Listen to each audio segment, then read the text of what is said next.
The Audi e-tron GT is a masterpiece of electric performance and luxury. With its sleek, aerodynamic design and aggressive stance, it's built to turn heads. Powered by a dual-motor setup, it delivers instant acceleration and precise handling, redefining what an electric car can do. The e-tron GT is the future of performance. Let's take a closer look. अस्सलामुअलैकुम, मेरा नाम है शाहज़ेब हाशमी और ये है Audi e-tron GT 2022 model. ये e-tron का GT version है, यानी कि गाड़ी। इसमें दो SUVs भी आती हैं और उनके रिव्यूज मैंने किए हुए हैं। इससे पहले मैंने ब्लैक e-tron GT का रिव्यू भी किया हुआ है और ये गाड़ी व्हाइट में है, जो कि काफी रेयर होती है। फिर ये स्पेसिफिक कार यूके इंपोर्ट है और ब्रांड न्यू आई थी यूके से 0 मीटर। इसका इंटीरियर भी ब्लू है और इसमें कुछ चीजें यूनिक हैं कंपेयर टू बाकी e-trons, वो सब मैं कवर करूंगा इस रिव्यू में। फिलहाल अगर बात की जाए e-tron की, तो ये गाड़ी सही पैसे पूरे करती है। इस तरह से एक तो ये इलेक्ट्रिक है और हॉर्स पावर इसकी तकरीबन 600 बनती है। कॉस्ट ऑफ मेंटेनेंस इसकी ऑलमोस्ट 0 है और पावर इसकी अच्छी खासी सुपरकार्स के बराबर है। इसके अलावा प्राइस पॉइंट भी इसका लैंड क्रूजर वाला है, जबकि ये गाड़ी सही हेड टर्नर है। फिलहाल अगर बात की जाए इसकी प्राइस की, तो इसकी डिमांड 4 करोड़ 35 लाख है। ये यूके इंपोर्ट है, इस्लामाबाद रजिस्टर्ड है। और अगर आपने इसके बारे में कोई इन्फॉर्मेशन लेनी है तो आप इस दिए गए नंबर पर कॉल कर सकते हैं या फिर आप साइकिल मोटरस्पोर्ट को विजिट कर सकते हैं, जो कि रावलपिंडी में DH2 के गेट 1 के ऑपोजिट लोकेटेड है। साइकिल मोटर्स की टोटल 2 ब्रांचेस हैं, एक रावलपिंडी में मरी रोड पे और फिर एक ये वाली branch. Overall it's a great electric car and today I am going to review it.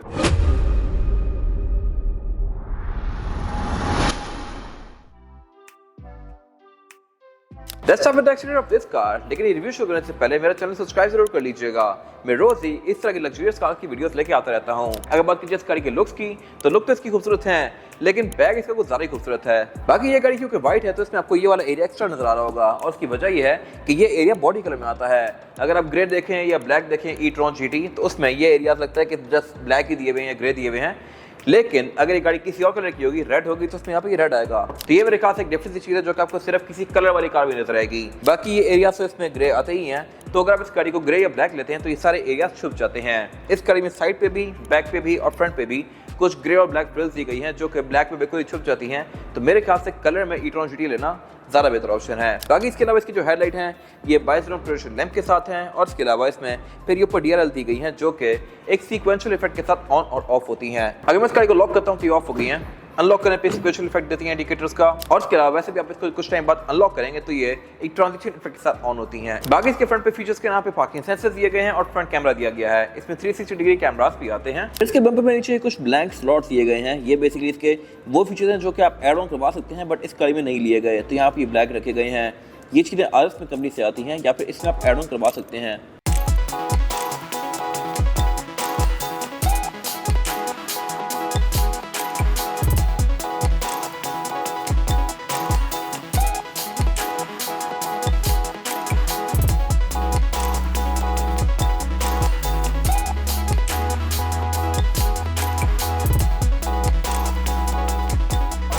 गाड़ी की साइड प्रोफाइल की, तो ये भी लुक्स के लिहाज से काफी डिसेंट है।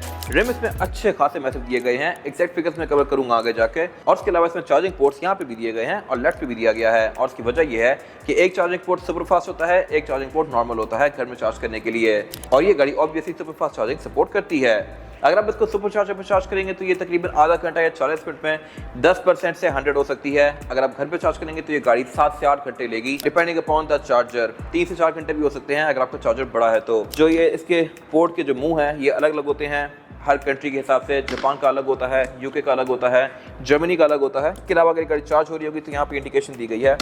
इसकी गाड़ी में पहले बनाई हुई हैं। बाकी इसके अलावा यहाँ पे आपको साइड पे ये विंड टनल्स नजर आएंगी, जो कि फ्रंट बम्पर से हवा सक करके यहाँ से बाहर करती हैं और इधर से भी दी गई हैं, जहाँ से मुझे प्रॉपर टायर नजर आ रहा है। इसके अलावा साइड मिरर्स के रिट्रैक्टेबल हैं, एडजस्टेबल हैं, इनमें ऑटो का फीचर भी आता है।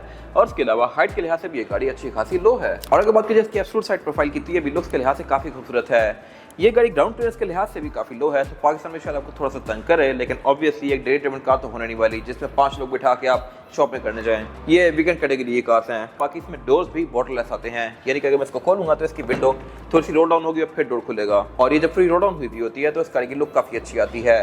फिर इसके अलावा इसका हुड का जो रिलीज है वो भी यहाँ पे दिया गया है, तो बोनट इस पे वहां से नहीं बल्कि यहाँ से खुलता है और ये बोनट पॉप हो गया है इससे। रूफ इसकी पूरी ही ग्लास की है। ये बेसिकली पूरा पैनोरामिक व्यू देती है आपको, लेकिन ये ओपन नहीं होती, फिक्स ही है। और यहाँ पे एक चीज़ विगड़ ये है कि इसमें कोई कर्टन नहीं आता, तो अगर आपको गर्मियों में गर्मी लग रही है तो गर्मी लगती रहेगी, आप उसको कवर नहीं कर सकते। और अगर बात की जाए इस एंड की, तो यहाँ से आके ये गाड़ी एक्साइटिंग होती जाती है। बैक पे इसके टायर भी ज़्यादा चौड़े हैं, टायर्स काफ़ी ज़्यादा एक्सपोज हैं ताकि आपको दूर से भी नजर आए इसका अच्छा खासा मैसिव टायर। डोर्स भी बैक पे आके काफ़ी बल्कि हो जाते हैं। यहाँ पे काफ़ी स्ट्रॉन्ग करेक्टर लाइन्स दी गई हैं। विंडोज बैक पे भी पिररलेस हैं। यहाँ पे छोटा सा क्वार्टर ग्लास दिया गया है। फिर इसकी जो ये फ्रिल्स हैं ये सारी ब्लैक्ड आउट हैं और इसमें रूफ आते आते बैक पे विंडशील्ड के साथ कंटिन्यू ही कर जाती है।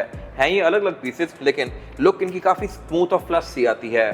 बैक पे गाड़ी साइड से काफ़ी बोल्स्टर्ड है और इसके अलावा यहाँ से इसके बम्पर बिल्कुल जाके अंदर हो जाते हैं ताकि इसके टायर्स एक्सपोज हों और नजर आए लोगों को। और ये है इस गाड़ी का सबसे मजेदार एरिया, इसकी टेल लाइट्स। बैक पे इसकी अच्छी खासी मैसिव टेल लाइट्स दी गई हैं और इसके अलावा ये एंड टू एंड कंटिन्यू करती हैं मोस्टली ईवी कार्स की तरह।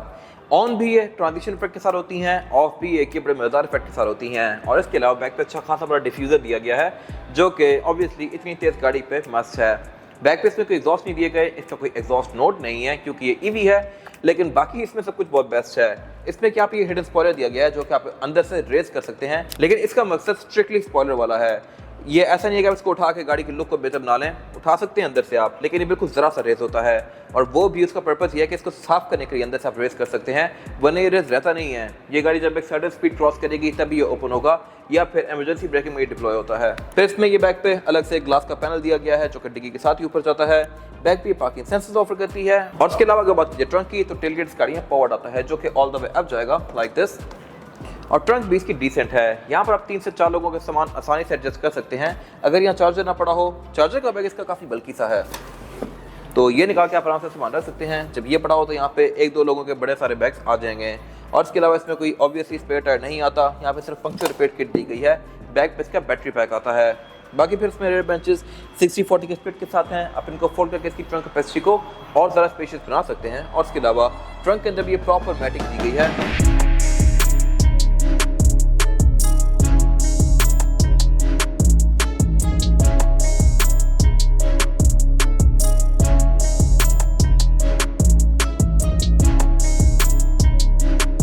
बात की जाए गाड़ी की एंट्री की, तो ये कंपैरेटिवली सिंपल ई-ट्रॉन से ज़्यादा लोडेड है क्योंकि ये गाड़ी यूके इंपोर्ट है। मोस्टली गाड़ियाँ पाकिस्तान में जापान इंपोर्ट होती हैं और उसमें हेड-अप डिस्प्ले नहीं आता, इंटीरियर सिंपल होता है, फीचर्स कम होते हैं। क्या क्या कम होता है मैं कवर करूंगा आगे। फिलहाल अगर बात की जाए इसके स्टीयरिंग व्हील की, तो ये स्टीयरिंग व्हील बॉटम कट है यानी कि डी शेप में है और इसके अलावा लेफ्ट और स्पोक डिफरेंट कंट्रोल्स ऑफर करता है।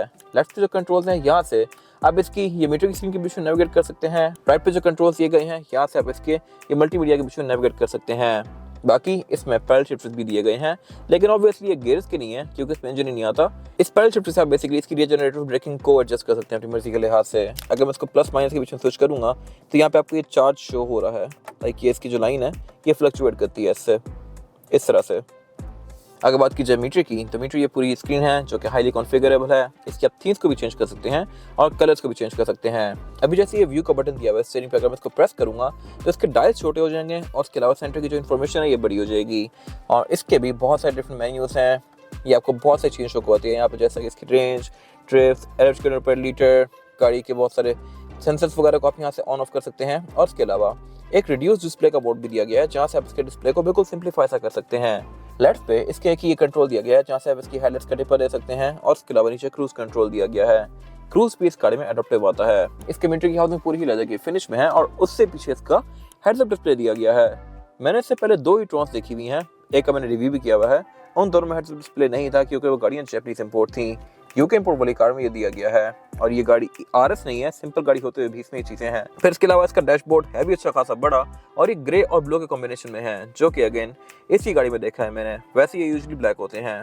इसके अलावा फिर ये सेंटर में एलिमेंट्स दिए गए हैं, मल्टीमीडिया स्क्रीन दी गई है। ये स्क्रीन भी फीचर्स के लिहाज से काफ़ी इक्विप्ड है, इस तरह से कि इसमें Bluetooth, aux, navigation, USB, Android auto, Apple CarPlay, ये सारी चीज़ें आती हैं। और इसके अलावा इसका टच भी कंपैरेटिवली सिंपल ई-ट्रॉन से ज़्यादा रिस्पॉन्सिव है। तो यहाँ से आप इसकी चार्जिंग की स्टेट्स दे सकते हैं, गाड़ी कितनी देर में चार्ज होगी, इसका जो चार्जिंग के डोर्स हैं उनको आप लॉक कर सकते हैं, गाड़ी के बहुत सारे फीचर्स को यहाँ से यूज़ कर सकते हैं।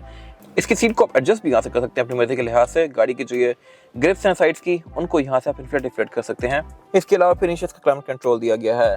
क्लाइमेट कंट्रोल भी इसमें 3 जोन है, यानी कि ड्राइवर, पैसेंजर और रेयर पैसेंजर्स के लिए अलग से क्लाइमेट कंट्रोल की जोन दी गई है। फिर इसमें सीट्स हीटेड के साथ साथ कूल्ड भी हैं। कूल वाला फीचर भी मैंने मोस्टली कार्स में नहीं देखा, इसमें दिया गया है। बाकी इसके अलावा ईवी कार्स में क्लाइमेट कंट्रोल के बारे में इंटरेस्टिंग चीज़ ये है कि ये गाड़ियाँ हीट पे ज़्यादा एनर्जी लेती हैं एज कम्पेयर टू एसी, जबकि सिंपल गाड़ी में उल्टा होता है। एसी पे ज़्यादा पेट्रोल लगता है, हीटर पे कोई फर्क नहीं पड़ता। जब आप हीटर ऑन करेंगे तो इसकी रेंज जो है ये सारा 23 से नीचे जाएगी। बाकी इसके अलावा फिर नीचे इसके एयर वेंट्स दिए गए हैं, कुछ बटन वगैरह दिए गए हैं। ड्राइव सेलेक्ट दिया गया है जो कि गाड़ी के बेसिकली ड्राइविंग मोड्स हैं। इसमें 4 मेन ड्राइविंग मोड्स हैं, एफिशिएंसी, कंफर्ट, डायनामिक और इंडिविजुअल। और इन सारे मोड्स के हिसाब से गाड़ी की राइड हाइट भी एडजस्ट होती है। ये गाड़ी हाइट कंट्रोल ऑफर करती है, मोड्स के हिसाब से ऊपर नीचे होती है। फिर इसके अलावा इसमें 360 कैमरा आते हैं जो कि आप यहाँ से ऑन कर सकते हैं। पीछे पुश स्टार्ट वगैरह दिया गया है और गियर सिलेक्टर है। गियर सिलेक्टर भी इसका लुक के लिहाज से काफी यूनिक है। इसको आप पीछे करेंगे तो ये डी में होगी, आगे करेंगे तो रिवर्स। और फिर पार्किंग का अलग से बटन दिया गया है। फिर इसमें एक और पी दिया गया है यहाँ पे ऊपर, जो कि सिर्फ इसी गाड़ी में है, जैपनीज कार्स में नहीं आता। और ये ऑटो पार्क है।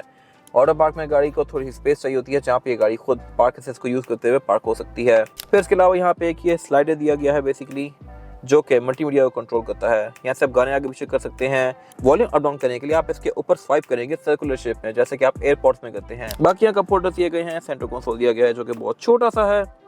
इसके अंदर पावर आउटलेट वगैरह दिए गए हैं और सीट्स भी इसकी लुक्स के लिहाज से खूबसूरत हैं। और इसके अलावा इसमें पंच होल्स दिए गए हैं जहाँ से ये सीट्स आप पे हवा थ्रो करती हैं, वेंटिलेटेड होने की वजह से। ये चीज़ बहुत कम गाड़ियों में है। फिर इसके अलावा इसमें लंबार सपोर्ट, थाई सपोर्ट, नेक सपोर्ट। फिर इसके अलावा साइड पे इसमें ये पैडिंग दी गई है जो कि आपको ग्रिप करवाती है। और सेम लेदर इसका डोर्स के अंदर भी कंटिन्यू किया गया है, बट डोर्स में ऊपर वाले एरियाज पे अल्कंटारा दिया हुआ है। यूजुअली गाड़ी में यहाँ पे लेदर आता है। फिर इसके अलावा स्पीकर भी इसमें ज़्यादा दिए गए हैं। विंडोज में चारों ही सिंगल टैप वाली हैं, यानी कि सिंगल टैप से मैं इनको फ्री रोल डाउन और रोल अप कर सकता हूँ। और इसमें जेन्युइन कंपनी से ये ब्लू टिंट आया हुआ है थोड़ा सा। बाकी इसके अलावा साउंड सिस्टम भी इसमें प्रीमियम है, बैंग एंड ओलिफ्सन का। तो इसमें स्पीकर भी काफ़ी दिए गए हैं। 2 स्पीकर यहाँ ऊपर हैं, एक नीचे है, एक पिलर में है। डैशबोर्ड में स्पीकर्स हैं, बैक पे भी काफ़ी सारे स्पीकर्स हैं। और बाकी ऊपर रूफ जो है इसकी ये पूरी ही ग्लास की है, बट फिक्स है। यहाँ पे कोई बटन नहीं दिया गया इसको ओपन करने का। ये रूफ बेहतर हो सकती थी इस तरह से कि अगर इसमें एक शेड आ जाता और उसके अलावा ये ओपन हो सकती। शेड पाकिस्तान जैसी कंट्रीज के लिए बहुत ज़रूरी है क्योंकि यहाँ पे बहुत तेज धूप पड़ती है। और अगर ये ओपन होती तो आप इससे बाहर निकल सकते हैं, जो कि थोड़ा सा प्लस था। बाकी ये गाड़ी एम्बिएंट लाइटिंग भी ऑफर करती है जो कि यहाँ डैशबोर्ड में नीचे दी गई है, फुट पेल्स में दी गई है, डैशबोर्ड के आसपास दी गई है और डोर्स में भी दी गई है। इसके कलर्स को भी आप ऑब्वियसली चेंज कर सकते हैं। इसके बाद अगर बात की जाए रेयर पैसेंजर्स के लिए सीढ़ी से पैसे की बैक पे काफी तंग है। मेरे पास यहाँ पे लेग रूम पूरा है और हेडरूम भी फीचर्स यहाँ पे ठीक किए हुए हैं। इस तरह से रेयर पैसेंजर्स के एयर वेंट्स आते हैं, क्लाइमेट कंट्रोल की जोन आती है। पर सेंटर में सेंटर गोसो भी दिया गया है जिसको निकाल के मैं एज एन आर्मरेस्ट यूज कर सकता हूँ। और इसमें कप होल्डर भी दिए गए हैं 2, और कप होल्डर भी इसके एग्जैक्ट टेस्ला जैसे हैं। फिर इसके अलावा बाकी यहाँ पे सीट बेल्ट दी गई हैं, आरसीएफ इसके पोर्ट्स दिए गए हैं, एयर बैग्स आते हैं, वाटर ग्लास भी आते हैं। सेंटर में इसमें 2 ही लोग कंफर्टेबली बैठ सकते हैं क्योंकि इसमें ना सेंटर में सीट है ना ही लेग स्पेस है। बाकी पाँव पे एयरवेंट्स दिए गए हैं दोनों पैसेंजर्स के। यहाँ पे एम्बिएंट लाइटिंग भी दी गई है।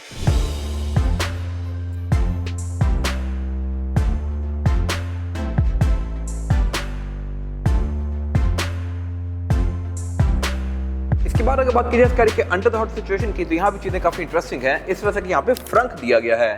फ्रंक मींस फ्रंट ट्रंक, क्योंकि इसमें इंजन नहीं आता। यहाँ पे एक अच्छी खासी जगह दी गई है और इसके अलावा बाकी सारे एरियाज बंद हैं। अगर आप इन एरियाज को उठाएंगे तो नीचे इसके इलेक्ट्रिक मोटर्स और मैकेनिज्म वगैरह दिया गया है। और यहाँ पे भी कुछ चीज़ें शेड हैं पोर्शा से। इस तरह से कि इसकी जो ये हैजर्ड साइन है, इसको अगर आप निकालेंगे तो आपको इसके बैक पे पोर्शा का साइन नजर आएगा। इसी तरह यहाँ पे इसकी एक टूल किट दी गई है, इस पे भी इसके ये पोर्शा का साइन दिया हुआ है। तो इस गाड़ी में काफ़ी सारे पार्ट्स और प्लेटफॉर्म भी पोर्शा टाइकान के साथ शेड है। ये सब मैंने कवर किया है पहले। और अगर बात की जिसकी टेक्निकल स्पेसिफिकेशंस की, तो ये गाड़ी 93.4 किलोवाट आवर बैटरी के साथ आती है और ये गाड़ी तकरीबन 600 हॉर्स पावर यूज़ करती है, जो कि एक एनॉर्मस फिगर है इस साइज़ की गाड़ी के लिहाज से। और यही वजह है कि ये गाड़ी 0 to 100 3.7 सेकंड्स में करती है, जो कि इंसेनली फास्ट है। इस प्राइस पॉइंट पे ये बहुत ज़बरदस्त परफॉर्मेंस फिगर्स हैं। हालांकि अगर आपने इंजन वाली गाड़ी से ये फिगर्स लेने हैं तो वो गाड़ियाँ आपको अच्छी खासी, मेरे ख्याल से इस गाड़ी से 3 गुना ज़्यादा प्राइस पे मिलेंगी, जैसे कि लैम्बोर्गिनी वगैरह हो गई। तो ये गाड़ी कम पैसों में एक बहुत ज़बरदस्त चीज़ है। और उसके अलावा इसकी कॉस्ट ऑफ मेंटेनेंस भी उससे कम होगी ऑब्वियसली, क्योंकि ये ईवी है। और यही वजह है कि पाकिस्तान में ये गाड़ी बहुत तेज़ी से बढ़ती जा रही हैं। बाकी यहाँ पे क्योंकि इंजन नहीं है तो कोई हीट नहीं है, और हीट नहीं है तो फिर यहाँ पे इंसुलेशन भी नहीं दी गई। बाकी बोनट इस गाड़ी का हाइड्रोलिक से ओपन होता है और यहाँ पे सिर्फ 2 इनलेट्स हैं। एक तो ऊपर यहाँ पे एक ये .4 का ब्रेक ऑयल का फ्लूइड दिया गया है और इसके अलावा विंडशील्ड वॉशर, और बस। इसमें कोई oil, petrol, gear oil, transmission oil कुछ भी नहीं डलता। तो इस लिहाज से ये गाड़ी एक बहुत ज़बरदस्त ऑप्शन है। इसके बाद अगर बात की जाए इस गाड़ी के टायर साइज की, टायर साइज जो आता है ई-ट्रॉन में आगे यह है 245, 45 और 20, और पीछे आता है 285, 40 और 20। इसमें 20 इंचेस का रिम दिया गया है और यूनिट स्टैगर्ड है, यानी कि आगे कम चौड़ा है और पीछे ज़्यादा चौड़ा है। रिम भी इसका लुक्स के लिहाज से डिसेंट सा है। बाकी इसमें डिस्क अच्छी खासी मैसिव आती हैं। इसमें हाइट कंट्रोल भी आता है, आप इसके राइट हाइट को रेस या लोअर कर सकते हैं। फिलहाल ये नॉर्मल पोजीशन पे है, इससे लो भी जा सकती है और ऊपर भी जा सकती है। ये था आज का रिव्यू। अगर आपको ये रिव्यू पसंद आया है तो इस रिव्यू को लाइक कीजिए, मेरे चैनल को सब्सक्राइब कीजिए और अगर आपके पास इस कार से रिलेटेड कोई भी राय है तो उसको कमेंट सेक्शन में शेयर जरूर कीजिएगा, ताकि वो लोग जो गाड़ी लेने वाले हैं वो आपकी राय से फायदा उठा सकें। अपना ख्याल रखिएगा। Thank you.